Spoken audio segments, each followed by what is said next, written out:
Salut à tous, bienvenue sur Accord. Salut. Salut mon baron. Comment tu vas? Très bien et toi? Ça va? Ça va mon gars, ça va impeccable. Bah nickel. Alors, aujourd'hui, on vous présente une nouvelle petite guitare, une MJS, si j'ai bien compris. Tout ça à fait. Donc c'est une guitare d'un luthier français, comme d'habitude, Comme d'hab. que tu as rencontré, tu m'as dit, sur le salon de la Belle Guitare, c'est ça? Tout à fait, à Montrouge, ouais, salon Et de la Belle Guitare. Donc, ok.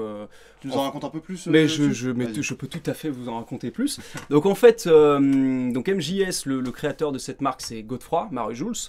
C'est lui aussi qui fabrique les micros de chez Grohl Pickups en partie, avec Sébastien Gavet. Et donc il a ses guitares. Donc moi je l'ai rencontré, comme on disait juste avant, au salon de la Belle Guitare à Montrouge. C'est Laurent, le tourneau, qui me dit va voir ce qu'il fait lui, tu vas voir, va voir ses guitares acoustiques, tout ça. Et je cherchais une bonne guitare acoustique, quoi. Vraiment, je regardais un petit peu. Bon, j'avais déjà une petite Yam qui était pas mal. Ça cassait pas non plus trois pattes à un canard, mais elle était cool. Et donc, je vais voir Godefroy sur son stand et puis on discute un peu. Et je vois cette guitare-là. Déjà, moi, l'esthétique, je flash direct dessus. J'adore ces grattes, les petits formats un peu style parlor comme ça. Ouais, c'est cool, c'est vrai que... Le burst qui est magnifique. Le burst est très bien fait. Magnifique. Il est vraiment beau. C'est de toute beauté. On va détailler un petit peu les specs de la guitare juste sûr. après, mais bon, du coup, il y a des salles pour essayer les grattes à l'étage au salon du Beffroi, là, et donc je monte avec Godefroy. J'en essaye quelques-unes, mais de toute façon, déjà, je savais que c'était celle-là, quoi. Donc celle-là, je pose les pattes dessus, et là, gros flash, quoi, gros coup de cœur. Et bon, après, je rentre à la maison, l'idée commence un petit peu à mûrir, je joue ma Yamaha, je fais putain, merde, fais chier, ça fait chier, j'ai pas envie de jouer là-dessus, merde, fais chier, merde. Fais chier parce que ça fait chier. Voilà, ouais, ça fait chier. Et donc, bah, l'idée germe. Enfin, surtout, je revends un ampli, je revends ma Yamaha, je revends 2-3 trucs. Puis là, j'appelle Godefroy, je lui dis écoute, tu l'as toujours? Il me dit ouais, je l'ai toujours. Je dis bah, je te la prends.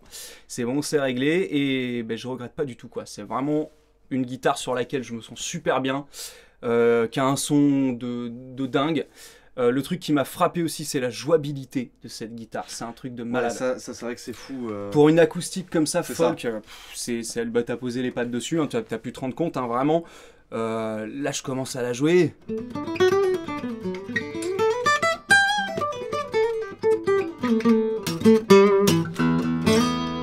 Alors, vraiment, c'est un truc de malade. Partout, elle est jouable partout. T'as presque un feeling d'électrique quoi, sur le manche. Quoi. Et puis même des trucs genre le legato, le sweep, tout ça. Toutes ces techniques-là qui sont des fois chiantes à passer sur des acoustiques, surtout le legato par exemple, j'y pense en tout cas, ça passe nickel avec ces grattes. Ouais, c'est vraiment le truc qui est bluffant, c'est la jouabilité. Donc déjà l'esthétique, moi je flash dessus direct. Je la prends, moi le test pour une acoustique c'est... Voilà. Et le test c'est bien réussi. En fait, il y a un sustain de ouf, même par rapport au petit gabarit de la gratte, où on s'attend à avoir un peu moins de coffre et tout, mais là, elle envoie du son quand même, cette gratte. Elle est hyper équilibrée, et en plus ça va aller, plus elle va vieillir, plus le son va travailler, elle va avoir un peu plus de bas, tout ça. Donc vraiment une gratte sur laquelle j'ai flashé et je regrette pas d'avoir revendu du matos pour l'acheter parce que c'est une tuerie quoi. Tu m'étonnes. C'est une tuerie. Ce qui est drôle, c'est que ce jour-là au salon on y était tous les deux, on est allés ensemble dans la salle, on a testé ensemble les grattes et ce qui est super drôle c'est que t'es reparti avec celle-là que t'as testée et moi je suis reparti quelques mois après avec celle que j'ai testée aussi. J'avais jamais capté. J'ai acheté celle-là et je voyais le père Léo qui commençait à se dire ouais quand même c'est pas mal, c'est pas mal. Bah, et puis, on a pensé à la même chose hein, directement quand je suis sorti de là pareil, j'ai testé un autre modèle pour le coup et les deux sont super. Ah bah, c'est voilà, c'est du super matos. Bah, d'ailleurs on vous présentera ta gratte aussi sur un autre épisode. Voilà. Mais et du coup j'en suis sorti et je me suis dit exactement la même chose que toi. T'as tellement de matos à revendre tout de suite, mais je me suis dit la même chose et fait. Je suis reparti sur mes petites grattes acoustiques et j'ai fait putain c'est quand même de la merde, ça casse les couilles. et voilà, quelques mois après, revendu et racheté une MJS aussi. Exactement. Donc ce modèle-là s'appelle la L0. C'est faux. Voilà, chez Marie-Jules, donc c'est son interprétation de la LW0 Gibson, avec quelques trucs qui changent un petit peu par rapport à Gibson. Déjà au niveau des bois.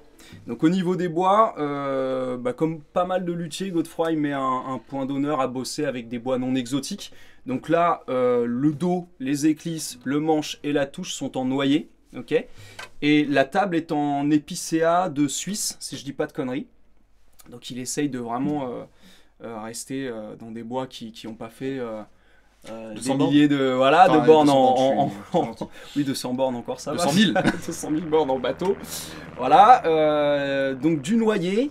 Avec donc cette table en épicéa qui est magnifique. Une petite particularité quand même sur la touche, parce que le noyer, c'est pas un bois qu'on utilise beaucoup pour faire de la touche. Hein. En temps normal, on va plutôt chercher des bois assez durs comme de l'ébène, du palissandre, pas au ferro. Donc Godefroy, il a trouvé une petite technique là-dessus, un petit trick, c'est qu'il va injecter sous vide une résine. Alors ça, si vous êtes intéressé, vous en parlera mieux que moi. Mais du coup, il va injecter sous vide cette résine qui va vraiment stabiliser et durcir le bois. Et en fait, le truc qui est hyper avantageux, c'est que par exemple, pour les changements de température, quand on va passer d'un temps humide à sec, ça bouge pas. Ça bouge pas. Depuis que je l'ai pas réglé une seule fois, ça ne bouge pas, quoi. Ok. Donc ça, c'est vraiment mortel. Voilà, au niveau des specs.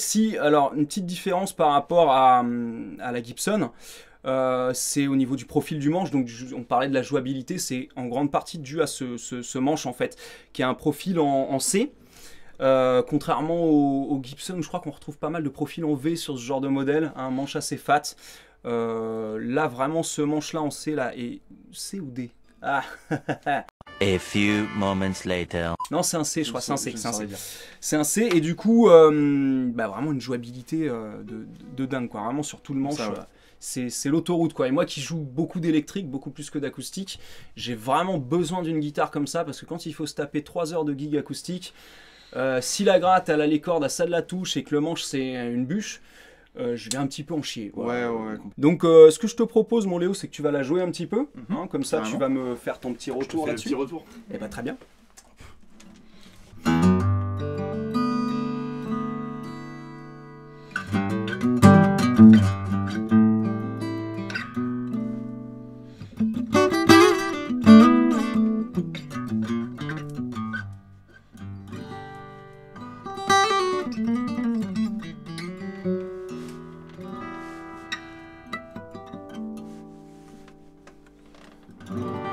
C'est ça qui est beau en fait, enfin tu vois, directement tu joues en fait, et c'est vrai que t'as vraiment un feeling avec, elles sont agréables à jouer, faciles à jouer, ouais. Et tout sonne, un truc tout bête tu vois, mais c'est peut-être difficile à s'en rendre compte à la vidéo, mais je sais pas si c'est un truc que tu fais toi comme exercice, mais des fois avoir juste le son sur une note, tu vois, faire des...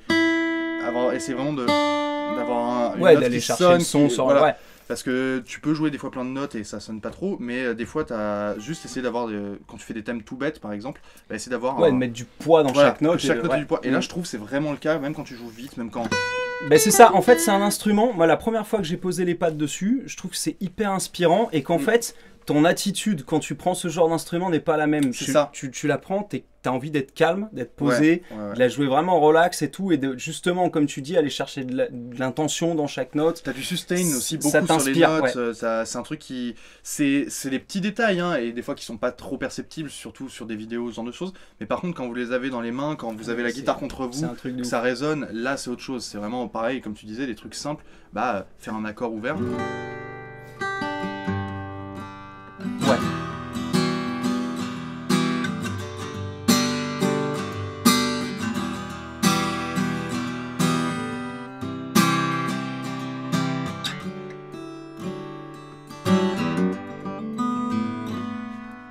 Faire des trucs tout bêtes comme ça, tu vois. Carrément. C'est même des rythmiques comme ça, voilà, qui sont pourtant très simples avec des accords ouverts très basiques.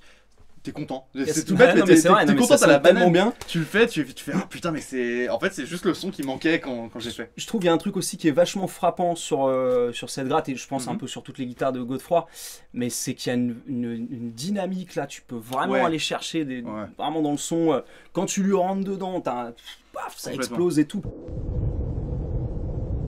Puis en même temps tu peux aller vraiment jouer très fin et tout, t'as un son toujours bien défini. Et ouais, ah mais non, complètement. Qu'est-ce que je te dise ?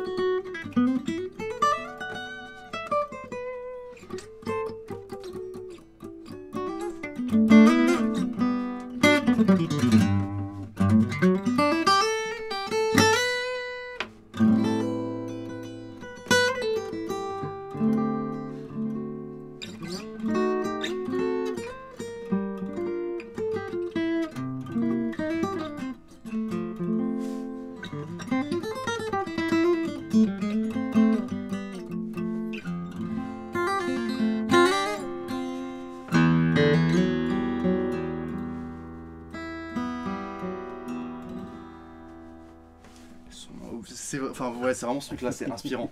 T'as envie de faire des trucs, tu te dis... tu vois, j'ai envie de faire des thèmes tout seul, de jouer tout seul, t'as presque envie de faire un album solo juste parce que t'as une bonne gratte. Non mais c'est ça. C'est vraiment ça bête, fait vraiment mais... partie de ces instruments qui te font jouer différemment en fait.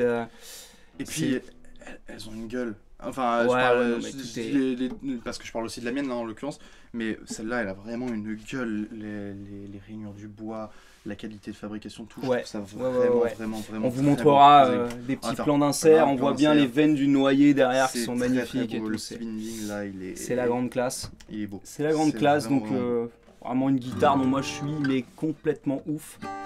Et j'arrive plus à jouer d'autres acoustiques que celle-là maintenant, c'est terminé. Je vais faire des petits feux de bois avec les... Non mais c'est vrai que c'est bête, mais encore une fois les électriques, tu vois, tu peux parler de plein de choses parce que t'as les câbles, t'as les pédales, t'as l'ampli, t'as le machin, le truc. T'as plein de choses qui peuvent améliorer ton son ou te le rabaisser, on va dire, entre guillemets, et où ça va jouer. Les acoustiques, bah c'est vraiment, ça va jouer sur la guitare et sur...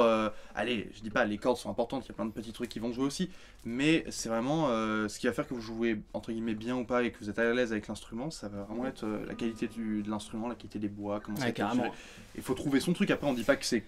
voilà. C'est ça, de toute façon, il faut les essayer. Faut vraiment les essayer encore une fois. Je dis pas qu'il y a rien de bien sur d'autres marques, mais c'est vrai que faut essayer les acoustiques, faut vraiment essayer encore, peut-être plus que les électriques, et trouver vraiment son truc qui plaît, même des trucs tout bêtes, mais les tailles de caisse, ça varie beaucoup. Et c'est ça. Des fois, on n'est pas à l'aise. Moi, je sais que je suis pas à l'aise avec les gros formats de gratte et tout. Je suis pas, voilà, c'est pas trop ma cam. Mais justement, c'est pour ça que celle-là, je me suis trouvé super bien dessus direct. Le gabarit me plaît. Et tout me plaît sur cette gratte. C'est une super gratte. Et voilà. Voilà. Donc les amis, je crois qu'on a fait un peu le tour de tout ça. Ouais. On vous incite vivement à aller voir ce que fait Godefroy de chez MJS. Tous les liens seront dans la description. Comme Godefroy qui est basé à Parisot, dans le sud-ouest. Je crois que c'est le sud-ouest. J'ai oublié. Je crois que c'est Parisot. sud-ouest, ouais.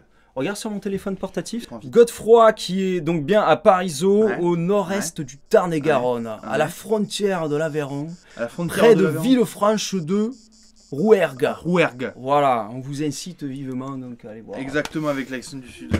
Bah écoute Jonathan, merci de nous avoir présenté ta gratte. Avec grand plaisir, on se quitte en musique. Ouais, complètement. Allez, ça joue un petit truc. Mais je vais le faire. Allez, tiens. Portez-vous bien les amis, ciao ciao. Ciao tout le monde, à la prochaine.